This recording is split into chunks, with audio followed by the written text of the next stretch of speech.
Magandang umaga sa inyong lahat. Ngayon ay tatalakayin natin ang patungkol sa lingwistikong antropolohiya. So ano nga ba ang lingwistikong antropolohiya? Ang lingwistikong antropolohiya ay nagmula sa dalawang salita na lingwistiko at antropolohiya, na kung saan ang lingwistiko ay nagmula sa salitang Latin na lingua na nangangahulugang wika, samantalang ang antropolohiya naman ay nagmula sa dalawang salitang Greko na anthropos at logos na nangangahulugang pag-aaral ng tao. So ang lingwistikong antropolohiya ay ang pag-aaral ng ugnayan ng wika at kultura. Dito binibigyan pansin kung paano nakaapektuhan ng mga kasanayang panglipunan ang paggamit ng wika at kung paano naman naipapahayag ang wika sa iba't ibang pagkakakilanlan ng mga tao sa lipunan. Ngayon dadako na tayo sa mga pangunahing aspeto ng lingwistikong antropolohiya. Una sa lahat ay ang wika at lipunan. So dito sinusuri kung paano nga ba nakakaapekto ang mga iba't ibang klasifikasyon sa lipunan sa paggamit ng wika, gaya na lamang ng kasarian, edad at klase ng pamumuhay. So halimbawa nito ay ang paggamit ng wika ng mga matatanda. Alam natin na napapansin natin na ang paggamit nila ng wika ay medyo matalinhaga o malalim dahil sa kanilang bokabularyo. Samantalang ang mga bata naman ay gumagamit ng mas di formal na wika. At yung sa kasarian naman, napapansin natin ang mga kalalakihan ay merong matikas o malakas na boses sa paggamit ng wika, samantalang mahinhin at malambing naman sa paggamit ng wika mga kababahiyan. So pangalawa ay ang wika at kultura. Dito naman pinag-aaralan kung paano ipinapahayag ang wika base sa isang kultura na meron ng isang tao at kung paano naman ipinakikilala ng wika ang kulturang meron ng isang tao sa pamamagitan ng kanyang pagpapahayag ng wika. Ang halimbawa nito ay ang paggamit ng mga waray ng kanilang wika. Kung mapapansin natin, ang paggamit nila ng wika ay medyo may katapangan o parang yun, matapang ang paggamit nila ng wika. Samantalang yung halimbawa rin nito is ang mga Ilonggo, ang paggamit ng wika ng mga Ilonggo. Mapapansin natin na na mahinhin o malumanay sila sa paggamit ng wika o malambing kahit galit naman na sila. So, yun. Ngayon, dadako na tayo sa wika sa konteksto ng edukasyon at pagkatuto. Sa wika at edukasyon, ay meron tayong apat. Una sa lahat ay ang wika ay daluyan ng kaalaman. Sinasabi dito na ang wika ay ang pangunahing paraan kung paano tayo nakakalap ng mga makabagong impormasyon o kung paano tayo natututo ng mga bagong kaalaman na nakakatulong upang mapalawak ang ating bokabularyo sa mga bagay-bagay. Ang halimbawa nito ay ang pakikipag-talakayan natin sa ating kaklase sa mga impormasyon na hindi natin alam gamit ang angkop na wika na kung saan kayong dalawa ay nagkakaunawaan. O ang pagbabasa ng mga artikulo na may angkop na wika na ating nauunawaan. Ikalawa, ay wika bilang pundasyon ng edukasyon. Sinasabi dito na ang wika ay ang batayan ng buong proseso ng edukasyon, na kung saan kung wala tayong maayos na pag-unawa sa wika ay mahirap tayong matututo. O kung hindi angkop ang ginamit na wika sa pagtuturo ng isang asignatura, mahihirapan ang mga mag-aaral na matuto patungkol dito. Gaya na lamang ng pagtuturo gamit ang wikang Ingles sa asignaturang matematika sa mga mag-aaral. Ginagamitan ito ng wikang Ingles dahil mas madali itong maiintindihan gamit ang wikang iyon. Gaya na lamang nito, isipin natin ang square root of 2. Kung gagamitin natin ang wikang Tagalog dito, ito ay magiging parisukat sa ugat ng dalawa.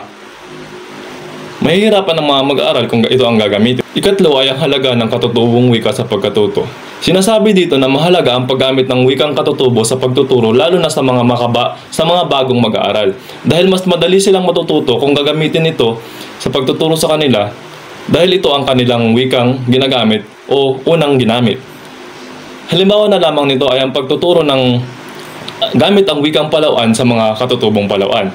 So gamit ito, mas madali matututo ang mga bagong mag-aaral na Palauan sa mga dapat nilang matutunan. Ika-apat, multilingualismo sa paaralan bilang anyo ng kultural na representasyon.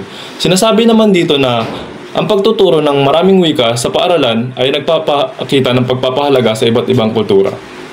at ito ay yaman ng isang individual o bansa. Halimbawa na lamang nito ay ang pagkakaroon natin ng maraming wika ay mas nagpapadali sa atin upang makiangkop sa iba pang kultura.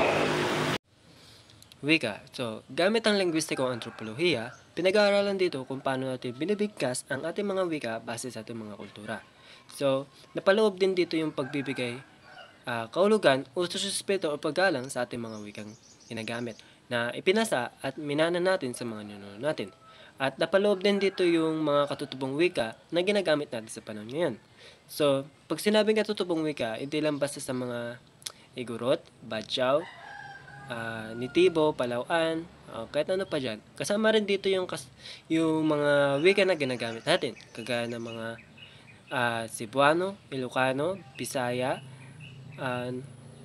Maranao, Tausug, Mapun, Maguindanao, at marami pang iba.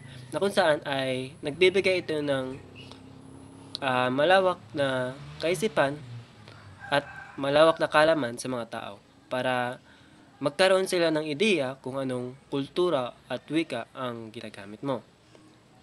So, pagkatuto. Alam naman natin na most of the guro or karamihan sa mga teacher ay gumagamit ng multilingual or alo-along lingwahe na kung saan ay nakatulong upang magkaunawan at magkaintindihan ang isa't isa. So, isa sa mga critical rules ng guro ay turuan ng kanyang mga estudyante na maging malinaw at maunawaan ang kanyang sinasabi. So, hindi naman lahat ng mga estudyante ay iisa lang ang wikang ginagamit. So, meron mga Englishero, Tagalog, Pilipino, mga Cebuano, Ilocano, na kung saan ay dapat lang na may alam yung guro at para maturuan yung mga estudyante niya at magkaintindihan ang kanyang sinasabi. So, sa mga critical rules ng mga teacher ay kailangan talaga ay may alam sila sa multilingual or alo-along lingwa ay para maunawaan nga ng mga guro ay mga estudyante niya. Ugnayan sa eco-criticismo, wika bilang tagapagdala ng kaalaman ukol sa kalikasan. So, ang nilalaman ng kontekstong ito ay kung ano ang ugnayan ng eco-criticismo sa linguistikong antropolohiya. So, alam naman natin kapag sinabi natin linguistikong antropolohiya, dito ay pinag-aaralan ang tao sa pamamagitan ng kanyang wika. Kumbaga, kung paano niya binibigkas ang kanyang wika na sa ating bagay. So, lahat ng bagay, hayop, lugar, tao, or panahon, lahat yan ay may kinalaman sa kalikasan. Kagaya na lang sinabi dito. So, pinag-aaral kung paano ang katutubong wika o lokal na dialekto ay mayaman sa mga salitang may kinalaman sa kalikasan. So, kagaya ng alimbawa, mga pangalan ng halaman, hayop, or panahon. Kumbaga, kapag sa Tagalog, kapag sa halaman, ang tawag natin sa luya ay luyang dilaw, in general sa Pilipino, pero sa ibang mga lingwahe kagaya ng Bisaya, ang tawag nila sa mga halaman ng luyang dilaw ay tawag nila sa kanila ay dulaw. So dito ay nalalaman kung ano ang pinagkaiba ng wika na ginagamit nila pero iisa lang din ang kahulugan. So dito ay linguistiko antropolohiya pinag-aaralan kung paano natin miniwika ang isang bagay base sa ating mga wika at kultura. So sa eco-criticismo naman, so alam naman natin kapag sinabi natin eco-criticismo, dito naman kung paano natin criticize ang ekolohiya. Kung paano ba natin ni-respeto or paano ba natin pinangangalagahan. Kumbaga, binibigyan ba natin ito ng respeto or kaya disrespect natin ang kalikasan or sinisira ang kalikasan. Yun ang eco-criticismo. Kagaya sa alimbawa niya, sa mga katutubo, may mga particular na tawag sa mga hayop o buntok na may spiritual na kahulugan. So, pinapakita nito ang respeto sa kalikasan. Kumbaga, ay binibigyan nila ito ng respeto sa kalikasan na kung saan ay may binibigyan nila ito ng spiritual na kahulugan, kagaya daw ng hayop or buntok. So, dito ay pinapakita kung ano nga ba ang respeto nila sa kalikasan. So, dito kung kagaya ng pagbibigay nila ng spiritual na kahulugan, kagaya sa hayop. So, hayop yung kagaya ng pusa or aso, other things na kung saan ay nirespeto nila, hindi nila pinapatay, hindi nila kinakain kagaya ng ibang mga ayop. So dito ay pinapakita kung ano nga ba ang ating ginagawa sa kalikasan. Ito ba ay pagrespeto or pagsira? Yun ang ibig sabihin ng eco-criticism. Kagaya ng sinabi ko, magkaugnay lang itong dalawa na kung saan ay pinapakita kung ano nga ba ang ating winiwika sa ating kalikasan. So lahat ng wika na ginagamit natin, mapatao, bagay, lugar, panahon, or kahit ano pa dyan, na kung saan lahat yan ay may kinalaman sa kalikasan. So kagaya ng sinabi dito, yung linguistikong antropolohiya at yung eco-criticism, na kung saan ang linguistikong antropolohiya ay kung paano natin biniwika ang isang bagay sa kalikasan.